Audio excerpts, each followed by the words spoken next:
Hello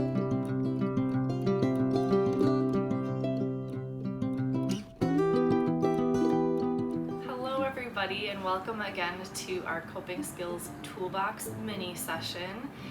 Today's great. Take a deep breath because we're going to dive into breathing exercises. There are a lot of therapeutic exercises that we can use to help us calm or regulate our emotions in any time, and the best thing is you have it with you all the time.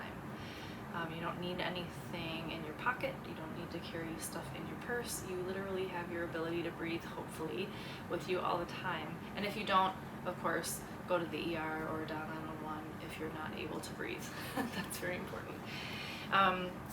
I have a couple of different things I'll show you today that I like to pair with my breathing techniques. Our body is incredible and provides many coping skills within itself. Our breath has the capacity to help us regulate our stress and emotions. There are many forms of breathing techniques to try, so you can kind of play around with some of the techniques that I'll show you today, see what fits for you. And I always like to say learning coping skills is like learning a new sport. Like, I'm not going to be shooting 3-pointers if I've never played basketball before. Same thing with breathing techniques. They might feel awkward if you're a go, energetic type of person. That's great, but we need to find balance with that calm, relaxing, grounding mindfulness too. So if that's not something you're used to, it's going to take a little while for it to feel more normal. I like to say 30 seconds a day, like give a breathing technique 30 seconds a day a try for maybe a week at a time. And that can really help you decide if this technique is good. Should I move on to a different one that feels better? It's all individual and you can go at your own pace, which is wonderful. So the deep breath triggers a calming response. When your diaphragm expands with air, it presses against the vagus nerve, reducing anxiety, lowering blood pressure, and lowering our heart rate, which can be really helpful in any situation, but especially here. You know, our mind and body connection has a huge impact on some of our appointments.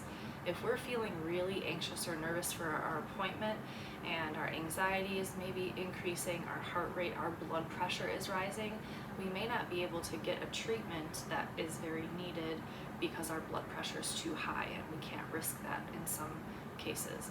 So breathing techniques can be super useful before any anxiety provoking appointments to kind of bring your body back down to a calm, manageable state. How breathing techniques work: the vagus nerve is part of our parasympathetic nervous system that calms down the body after physical exertion, or like in response to stress from like a flight or fight situation. So it's a long nerve that originates in the brainstem and extends through the neck into the chest and abdomen. This incredible nerve highway helps to regulate the heart, lung, and digestive tract. Those are 3 major areas that I know I always need support with, and it kind of blows my mind that this breathing technique can help me manage some of the complications I have in other areas of my body. So that repeated, long, slow, deep inhales fill your diaphragm, press on the nerve, that stimulates it to release calming hormones to the many exits along the vagus nerve highway is kind of how I like to think of it. I am going to include a bunch of descriptions in the links below this video so that you can practice each of these different breathing techniques at your own pace. Maybe try the first one with the description for 30 seconds a day for a week and see how that feels. Maybe you want to move on to the next one after that, give it a try, and find which fits best for you. So I'll have about 4 different techniques for you to kind of play around with. That'll be in the description below.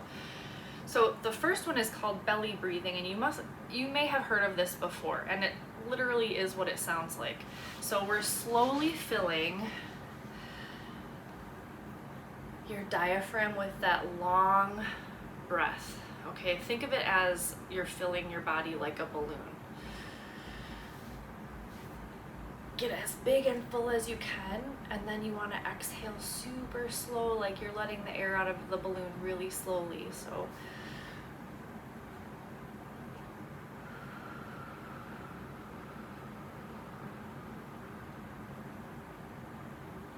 and again.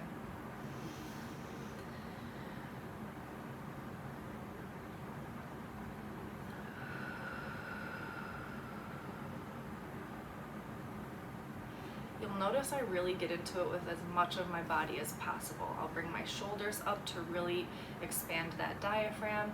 I take a little pause at the top to keep that pressure on that vagus nerve before I release the air from that bubble from my belly. You can also incorporate counting. Counting is a great way. So some of the counting, there are a lot of different methods you could look up online. You could do 4 in, count in 1, 2, 3, 4. You can hold 1, 2, 3, 4. Exhale 1, 2, 3, 4. Hold 1, 2, 3, 4. There's also square breathing, which, I mean, if you picture a square on the wall or anywhere around you, it would be like tracing that square very slowly for each breath. So inhale.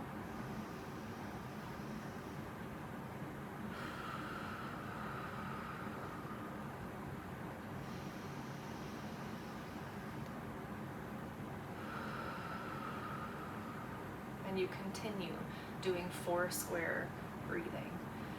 Again, you'll notice that I change out from inhaling with my nose or inhaling through my mouth. Do what feels comfortable for you.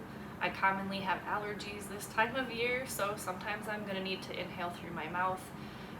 You can do inhales through your nose or mouth as you see fit for you.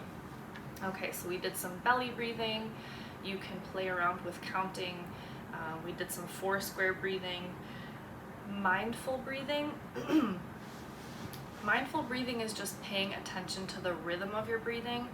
So if you sit in a calm place, you can put your hand on your heart and one on your diaphragm,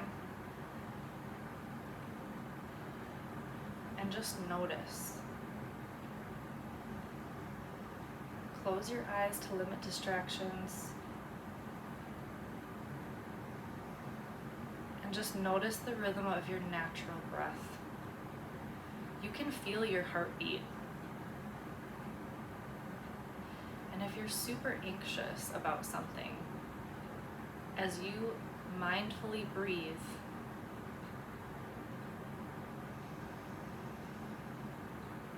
you may even notice that you feel your heartbeat decrease. That would be an example of mindful breathing. One of my favorites is breathing visualization. So I'm all about the outdoors. I love to be outside, typically by water. So I have a sound machine, and you can get these anywhere. You can order it off of Amazon. There are many different kinds. I typically have this on in my office, and I set it to ocean. So you can kind of hear the waves coming in and out.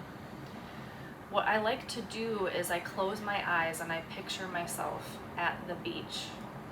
And I take breaths in with the waves coming in, and I exhale with the waves going out. So I'm going to turn this up and show you what that looks like.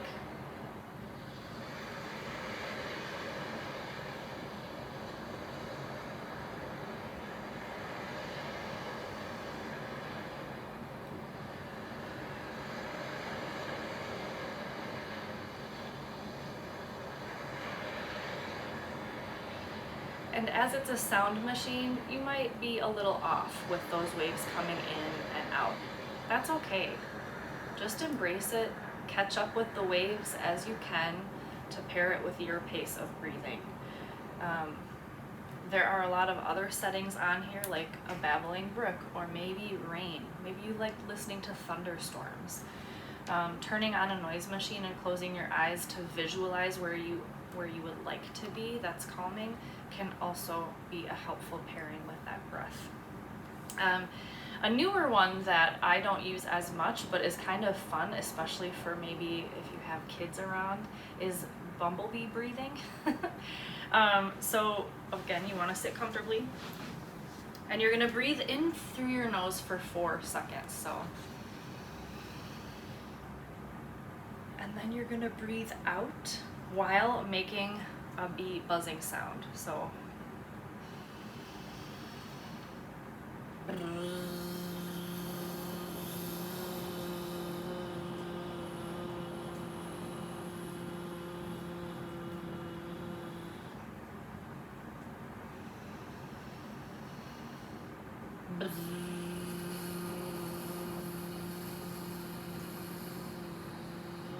and you really want to feel the vibrations in your mouth.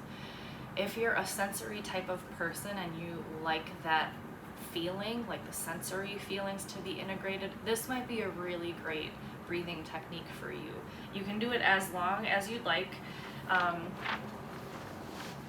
Again, 30 seconds is my go-to if you haven't practiced these before. I think that's an easy enough to do. You can set a timer on your phone or like do the stopwatch setting to keep your timing in. The last one that I'm going to share with you is called Take 5. I like this one. Again, I'm more of like a tactile visual person, and I like to use things that we have with us all the time. So I always have my hand, I always have my breath. For this one, you're going to stretch your hand out like a star. You're going to slide up and down each finger, breathing in through your nose and out through your mouth as you trace. So in through your mouth, in through your nose, out through your mouth. In through your nose, out through your mouth.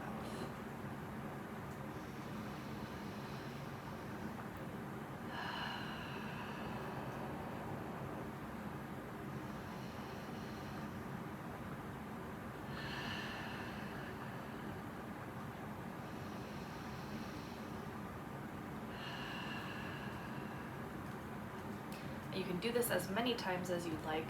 I really like this technique because when I went through my bone cancer journey, I had neuropathy in my fingertips and I couldn't really feel much.